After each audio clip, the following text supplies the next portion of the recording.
जतो गे लुड़ू गई और सानताली बुरु से खोय सगुन जोहार मेना कदा नोआ एचएम सोरेन यूट्यूब चैनल रे गाते को यूट्यूब रे बुन नेलदा लुड़ू गई और सानताली बुरु अडी जाकिन रोस्टिंग ओना कुछ दिन खोय तो चिदा किन रोस्टिंग ओना ओना बुन बड़ाया तो गाते को मीते वीडियो हिजु कना उर्मिलावा और सगुन तकिना इन सेक्सुअल वीडियो हिजु कना जहां दो सामने सामने किन हड़प कना लहा तो बुन मेने कांते पासे बको हड़प कांते लेकिन नेतो आम घारोज रहो बाम नेल दड़िया आ से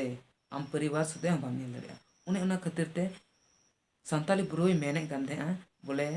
आम दो नुआ बड़ी वीडियो तो चिदा आम रोस्टिंग दा से चिदा आम ये दा उना सपोर्ट कना लुड़ू गए मेने कांते तो नुका गे उनी होय सपोर्ट दा उना अरे ये आदिम जुमित होय मिता दिया आम दो उनी रोस्टिंग किदिया तो चेल कान को मिता नुका दो बोले उना सपोर्ट दो उना तो खराब गया लेकिन आबेन नेतो दो आबेना टेंशन चला कना ने को मेन लेका हिरमिया हो पसे बकु झगड़ा आए इने हो कुड़ी कुड़ी हिरमिया पसे मेन खा आबेन इने बेन झगड़ा कना नुआ सोशल मीडिया रे तो आबेना वीडियो को नेल बड़ाय से दिसम रेन होड़ हां अदो भाई अलबेन झगड़ा और अलबेन इया नुआ दो बगी का बेन तिहिं को दो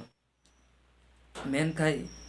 अरे होड़ बेन रेस्टिंग कोआ नेनका उनको को रंगा कना ओने उनका को रंगा कना और आबेन चेक का बेन आबेना सोंडा तपिंग कना मिठे ओने उनका गे हुयु कना ये रे दो नुआ सोंडा तपिंग दो मेनका उनको हो मेनका बको रोड दड़ी कना हीरोइन बेन रेस्टिंग कोआ ओकारे चिली हनी सिरिंग ᱧᱚᱜ किदा थोड़ा गान और हो नुई सिरिंग ᱧᱚᱜ किदा उनी रोस्टिंग दी कना अरे नुका दो तो उनको बको रंगा रंगा गया को और नितो मा आबेन बेन रोस्टिंग कन उनका गे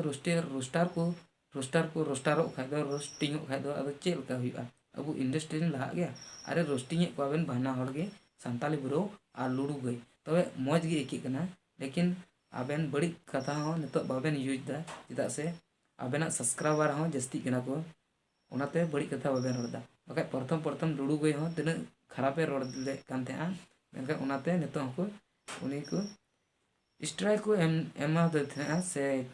उना इलीगल ये को एमा दे थे लेकिन आबेन लुड़ू गई और सानताली बुरु से कोई रिक्वेस्ट मेना कदा आबेन नुआ आबेन रोस्टिंग हिड़िंग बेन और भाई भाई का तहन बेन और रोस्टिंग जा वीडियो चलावेन तबेना नितो दो शांति तहन बेन इनगिन मेना इन से खोय दे आल मा बना हर से खोय जोहारी इमा बेन।